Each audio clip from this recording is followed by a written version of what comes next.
So, hello. Thank you for spending the time with me and coming out to do a quick little interview. Really appreciate that. Happy to be here. Welcome to Jackson. I'm going to just run through a little bit of our brief history. I'm wondering if you knew Senator Henry M. Jackson before. I did not know him personally, but yeah. I definitely know who Senator Jackson was. Yeah, ran for president in 72 and 76 and lost to some guy named JFK.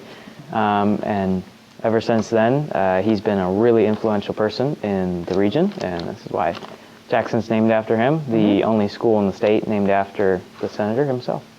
Did he affect your life in any way, or maybe your politics, or how you kind of branched out into that? Well, I represent this kind of northwest region of Washington State, and definitely both Magnuson and Jackson together had such a huge impact on this region, and really kind of provided leadership across the country from Washington State. And I think it really showed that we can have folks here in Washington fighting for our policies here, but also that our big voices back in Washington, D.C. And I think that's been an inspiration for all of us who serve in the delegation. They've definitely done incredible work.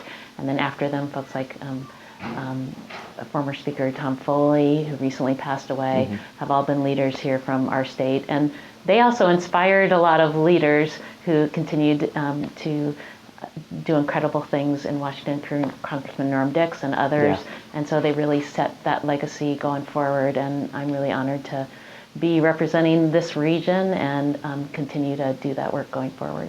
Now, this is your first year as a Congresswoman in the House of Representatives. How has it been acclimating to your new position? It's probably much different than being a businesswoman. So kind of explain how the transition was and how it has been as of recently. Well, the transition was pretty quick for me because I was elected in a special election. So about 7 days after the election, I was sworn in as a member of Congress to fill the remainder of what was then Congressman Jay Inslee's term. And so it was very quick. I didn't get to go through the normal orientation that a lot of members of Congress do. Usually they use November and December to get up to speed on issues. And I got sworn in and had to start serving right away. So it was a little bit of a different experience there. And working in a lame duck session, kind of the end of a Congress, was also interesting and a difficult time to be starting, just because there was a lot of division and challenges we faced in terms of putting together policy before the change into the new Congress. Right. I was used to traveling a lot as a business person, so traveling back and forth sometimes is one of the hardest things for people to get used to. I was a little bit used to that. It's the same language, the same currency. I used to have to travel around the world. I get to I have an apartment out there, and so I have my stuff there, so I don't have to carry stuff back and forth. So in that sense, that hasn't been as much of a transition. But definitely as a business person, you are running things, you're making decisions and executing on those. And a legislative body, you're working with a broad group to continue to move things forward. And so it's different, but it's also incredibly important that we also make decisions, put policy in place so that businesses and families have visibility going forward, and that we continue to be up to date in governing. And that's something we've struggled with, especially in this Congress. Yeah. What made it appealing to you in the first place to run for Congress? Well, the work that we're doing has such an incredible impact on our communities and on our country. I grew up in a family that went through a lot of fiscal challenges. My dad lost his job when I was young. We moved all over the country as they looked for work. I got to go to college because of financial aid and student loans and work study programs and get a great education. And that made a huge difference in my life. And I feel very fortunate that I had opportunity and access to opportunity. And I think that's becoming harder and harder for folks. And it was important to me to be able to make sure we ensure that going forward. And that's a big reason why I ran for Congress in the first place, and a big motivating factor for me in the work we're doing back in D.C. Did you model, or have you modeled so far your career after anyone previously in politics, or just anyone in general? I think not any one person. I think there's a collection of folks who've done incredible work. And I think that's what's so great about seeing what's happened, not only when we were talking earlier about what's happened here in Washington State and our history and our delegation, but also working with a very diverse, broad group of people, is there are folks who are leaders on individual policies and are pushing them forward, and you have an opportunity to work with experts in many different areas. And And I think that's really the incredible opportunity that we have and that we need to take more advantage of in Congress, is to really make sure that we are working together and realizing that people are bringing different talents to the table, and that we need to use those talents to collectively move things forward. And then there are a lot of folks who aren't involved in public service, who are doing, who aren't involved in elected office, I should say, but who are very involved in public service, who have a great impact. Just folks that you meet day to day who are doing great work right here at home, and so those are folks who are incredibly inspiring, and make it even more important that we do a great job back in Washington, D.C. Well, I'm going to switch gears here to Congress itself. One Huffington Post poll has Congress at a 5% approval rating.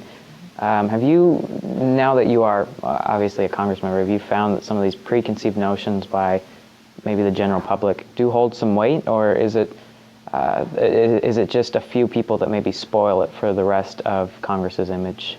Well, this is about, we're sent back there to put policy together to help move things forward. And as a policy-making body right now in Congress, this particular Congress has been one of the worst performing. And so it is incredibly important that that changes. I do think that there are many members of Congress on both sides of the aisle who want to see that move forward, but it's not happening right now. And there are a few members of Congress who really are blocking that.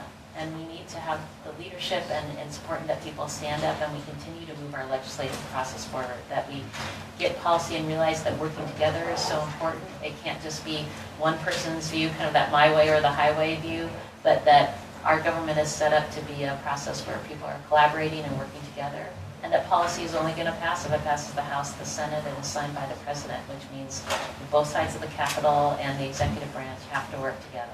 And it's important that everyone keep that in mind, and that we focus on results and not end up spending all of our time arguing about issues because we're not helping the country out when we don't make decisions and help move things forward.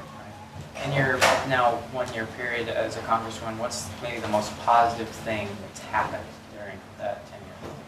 Well, we've had a piece of legislation go through. An important piece of legislation went through in early this Congress was the Violence Against Women Act, helping people who've gone through domestic violence. That was bipartisan legislation that got on the floor, and when it finally got on the floor, it passed with strong support. It really shows that we have an opportunity to work together and that things will move forward in a bipartisan way. We just need to continue to let that happen.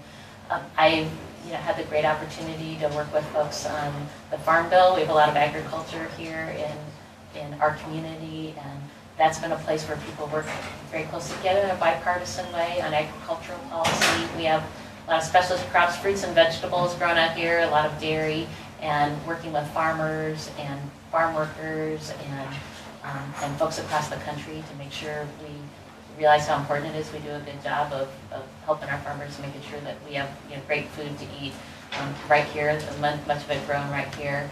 And supporting that policy is going to be important. And you get to get involved in areas maybe that you didn't anticipate that you were going to get involved in, but pushing forward, getting a farm bill that works for farmers, but also works for families, supporting families who are in nutrition programs, making sure we do a good job there. That's all critical. And now that we're on this place where we're negotiating between the House and the Senate on that bill, I have an incredible opportunity serving on that negotiating team, what we call the conference committee. And so that's also been something that is that first opportunity I've had to do that, but a great experience this first year. Has there been anything stand out very negative this far? Is there maybe an obstacle that really got in your guys' way on kind of the agenda you wanted to push forward? Well, gridlock right now is probably the thing that's been in the way of moving any policy forward. And there are many important policies. We have a budget which is so basic but so critical. Recently when we had the government shutdown, federal workers were furloughed, our national parks were closed, but we also had crab fishermen who weren't able to go get their season started because they were waiting for permits to do that. We had local folks who were doing river rafting who needed permits from the Forest Service who couldn't move forward. With the national parks code, we had businesses who depended on folks going to the national parks for their economic drivers, and yet we didn't have those open. So the impacts are very broad, and I think it's important to realize that sometimes government policy looks like it's something happening over here, but it actually has a huge impact, not just on the public sector, but across all of our communities and our families and our businesses. And so it's so important that we move forward. And if we are going to do that, we've got to work together. We've got to allow people to vote on issues and continue that legislative process. And not allowing that to happen has been very damaging. And I'm hopeful that people have seen that damage, and now we're going to move forward on important policies that get beyond that, because that's what people need to happen, and that's what's going to allow us to do some things that can have an incredibly positive impact on our communities. Okay, 1 second, because I heard the shutter click off. Oh boy. Bet you don't have to deal with this when you're on CNN. You never know. We've had folks who had cameras that weren't working when they didn't expect it, even in organizations that are pretty sophisticated. So, Mine's pooped out. or even some reporters who just have, that, you know, are doing things off of their cell phone. That's actually become a common practice now. Yeah. In journalism. Yeah, we can do an interview. Someone will put his cell phone on a table, and Yeah. that'll be. Well, it used to be that you had the tape recorder. Now. Yeah, and you some have people an app for actually that. still use those. Yeah. But yes, you could use an app, but some people still have the little recorders too. So Yeah. it's not always very high tech. I think I got it back into work. I'm sorry. Okay, no, that's okay. Recently, you co-sponsored a bill with Jim Sensenbrenner of Wisconsin that is hopefully going to put some attention on the NSA and how they collect and record our personal data.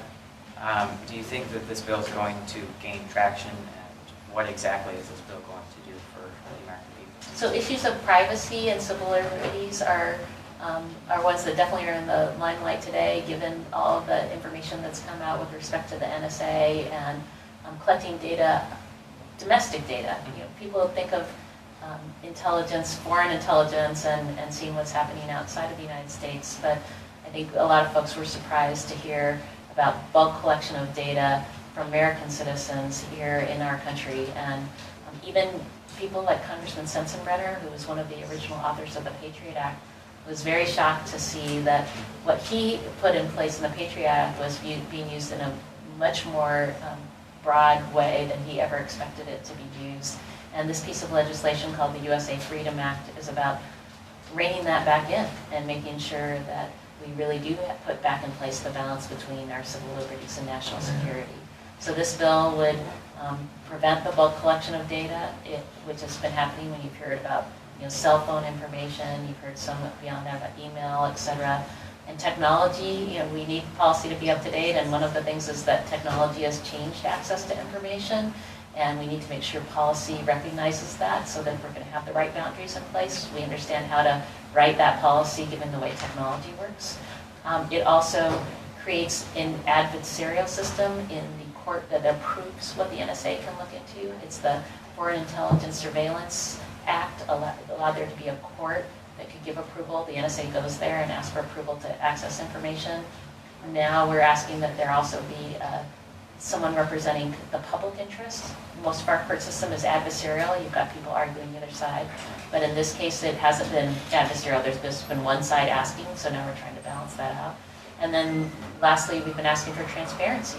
What type of information are folks looking at? You've heard a lot of technology companies, some right in our region, who are being asked for information, and they want the ability to let the public know what type of information they're being asked to provide. Right. As far as the bill itself goes, there is a large amount of bills that just never make it. Do you think that this bill is going to be one of those that does make it? This is a great example of something that is not partisan. Congressman Sensenbrenner is a Republican. I'm on the bill. It has strong bipartisan support. We had a vote earlier this year on an amendment having to do with privacy that lost. It was called the Amash Amendment. It was an amendment, though, to kind of one of the first things to look at this issue. It almost passed. It didn't pass the House of Representatives, but it lost by less than 10 votes, and it was not a partisan vote at all. It was all over. And so this conversation is something that's happening actively. It's something that folks are working together across the aisle on. And obviously the public has been involved. There's been a lot of attention. So I think there definitely is an opportunity to move this forward. Why did you feel it was necessary to go across the aisle and co-sponsor it with Mr. Sensenbrenner? Well, I think this is an important issue. And I think if we focus on issues and what we need to, the impact that we're going to have, we're working with folks who also share our views on these issues. Congressman Sensenbrenner and I share views on this, and we have a lot of others who are also on this legislation. And that needs to be our focus, is what we need to do in terms of working together to get things done. And this is a particular issue that's important because we do need to have a balance between civil liberties and national security. We do need to make sure people understand how important it is that they understand how their information is used and how it's protected and are aware of that. And so this is about putting that back in place, and we have a lot of folks on both sides of the aisle who are working on that. And it does have a lot of supporters, groups outside, I believe the National Rifle Association and several others that would... Yeah, the ACLU and the NRA, there are many different types of organizations. And sometimes on issues like these, you have folks who don't always agree on other things, but agree on this issue, working together. I think another example of that has been immigration reform. You have the business community, the labor community, farmers and farm workers, faith-based communities, students, all working together on an issue.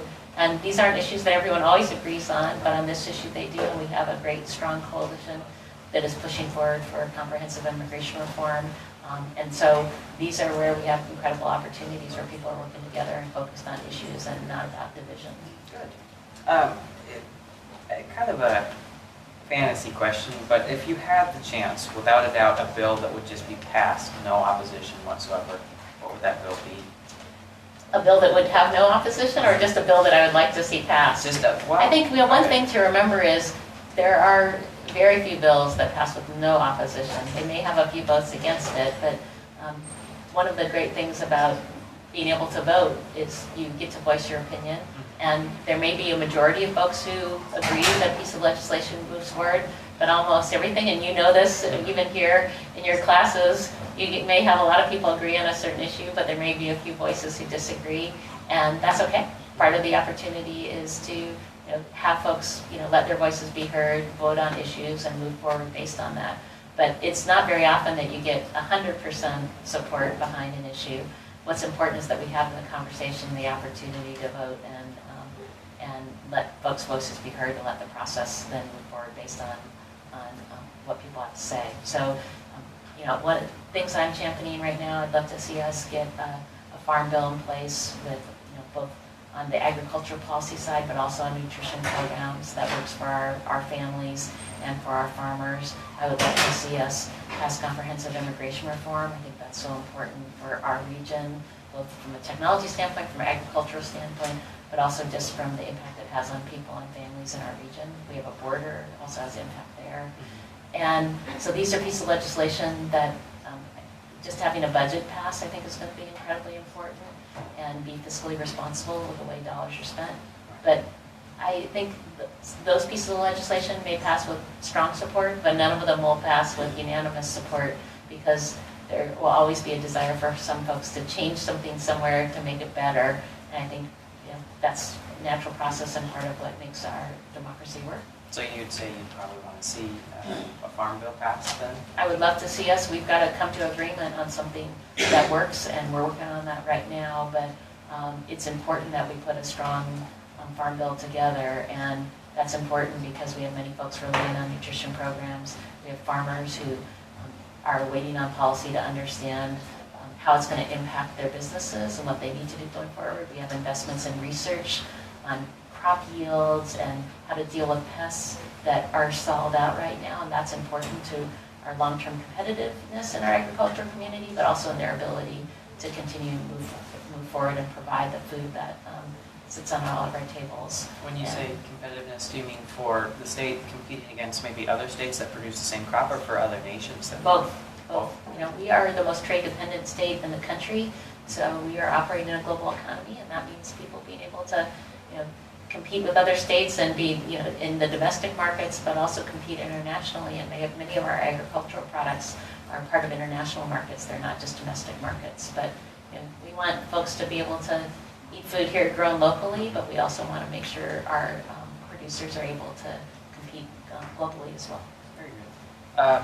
Going up through college, you said in one of your advertisements it was very tough, and that your father had lost his job in one instance. Kind of for the students at the school, how would you say, because we do have a lot that struggle, how would you say that you got through the struggles and were able to succeed in college and after college?